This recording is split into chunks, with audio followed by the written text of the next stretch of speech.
हे देवर्षि, हरिद्वार में गंगा के तट पर श्रीमद् भागवत का यज्ञ करना सर्वथा उचित है।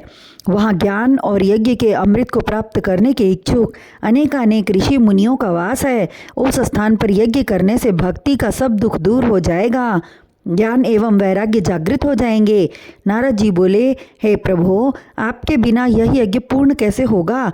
मेरी विनय को स्वीकार कर आप भी अपने चरण कमलों को वहां तक ले चलने का कष्ट करें, आपकी अति कृपा होगी। नारद जी का कहना मानकर चारों भाइयों ने उनके साथ हरिद्वार के लिए प्रस्थान कर दिए। वहां जाकर ऋषिगण से बोले, हम लोग यहाँ पर श्रीमद् भागवत रूपी ज्ञान यज्ञ का अनुष्ठान करेंगे, अतः इस कथामृत का पान जिसको करना है वे सब इकट्ठे होकर ध्यान से इसका श्रवण करें।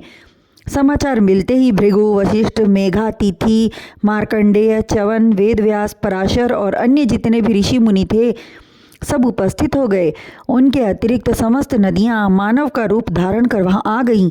14 भुवनों के लिए गंधर्व, किन्नर, नाग और यक्ष लोग भी उस ज्ञान यज्ञ में भाग लेने के लिए आ गए। उस समय वैष्णवों, विरक्तों एवं महापुरुषों ने शंख ध्वनि के साथ गंभीर उद्घोष किया। सनत कुमार जी नारद जी से बोले, हे देवर्षि, हम तुम्हें वह कथा सुनाते हैं जो श्री सुखदेव जी ने राजा परीक्षित को सुनाई थी।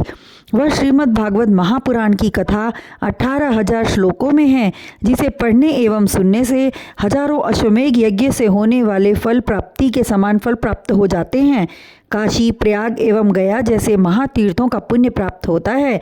जो प्राणी प्रतिदिन श्रीमद् भागवत का अध्याय एक अथवा आधा श्लोक भी पढ़ता है उसको सद्गति मिलती है। जो नित्य प्रति भगवत का पाठ दूसरों को सुनाते हैं उनके कई जन्मों के पाप नष्ट होकर पुण्य में बदल जाते हैं।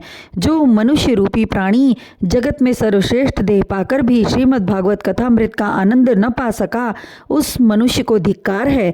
कलयुग में दान, धर्म, यज्ञ और तप तो होता नहीं, क्योंकि उसका मन भोग विलास की वस्तुओं में लिप्त रहता है।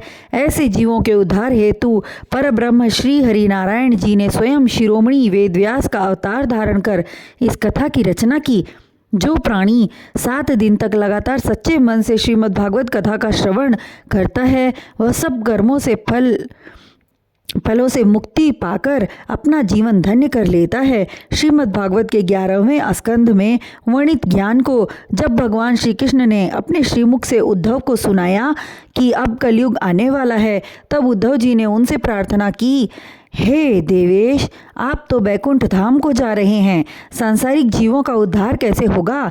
तब त्रिलोकीनाथ बोले, हे उद्धव, तुम बद्रिकाश्रम में जाकर तप करो, तुम्हारी मुक्ति हो जाएगी और मेरे जाने के उपरांत श्रीमद् भागवत रूपी मेरी प्रतिमा संपूर्ण जगत में विद्यमान रहेगी।